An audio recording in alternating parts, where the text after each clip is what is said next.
Today, we're going to be taking a look at a watch from a brand that I've been wanting to get hands on with for a very long time now. The watch is the Brunswick, the white version from Fears Watches, and this thing is gorgeous. It was actually in Toronto with Jason from the Timepiece Show for a little promotional thing he's doing for the Vancouver Timepiece Show.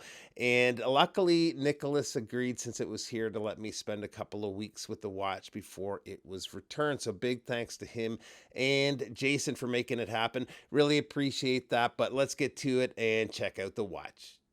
All right. Now, I had the opportunity to briefly meet Nicholas at the Toronto Timepiece Show last year.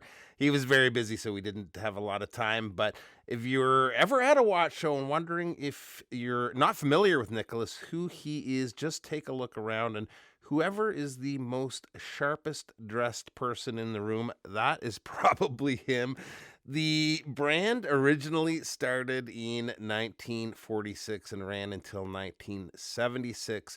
In 2016, Nicholas, the great grandson of the original founder, relaunched Fears. We've all seen brands brought back to life like this, but the fact that it's a family member with direct lineage to the original founder like that is just cool to me.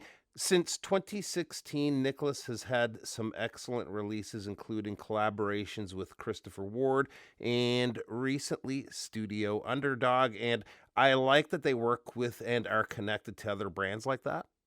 To the watch here, though, and it's got an elegant look, but combined with a sporty spec sheet, so it's actually a fairly robust watch.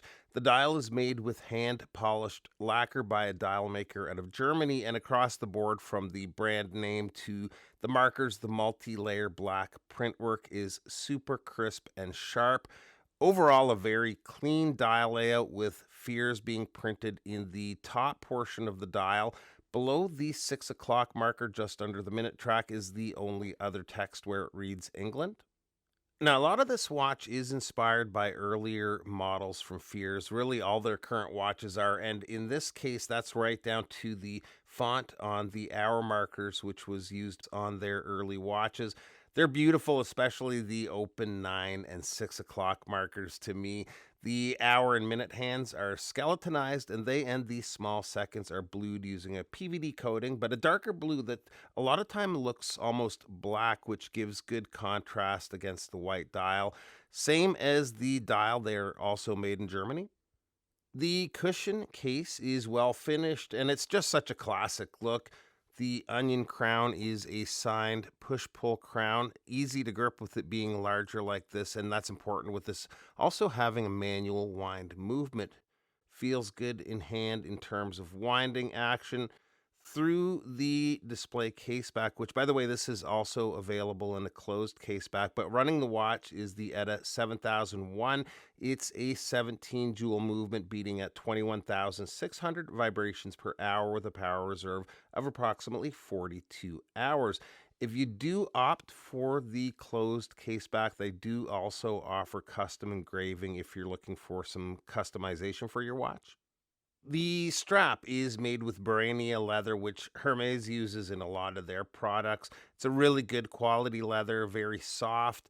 It might not pick up well on camera, but it's also a nice deep blue that a lot of times appears black.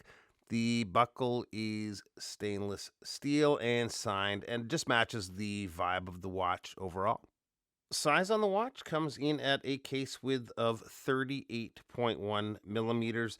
The lug to lug is 43.3 millimeters. Lug opening is 20 millimeters, and the thickness is 12.1 millimeters. The crystal is sapphire with an anti reflective coating. And one thing that surprised me is the water resistance is 100 meters. Not that I'd ever likely end up in the water with a watch like this, but it does give some peace of mind. And here it is on my 7 1/4 inch wrist, and this thing is sweet. I'm usually more of a tool watch guy, but this is a beautiful watch. And again, it's actually quite robust feeling, feels and looks great on wrist too. Definitely glad for the chance to get some time with it. MSRP on the watch comes in at 3,100 USD, and I'll link to where you can find these in the description below. Appreciate you taking a few minutes to stop by, and we'll see you real soon. Bye bye.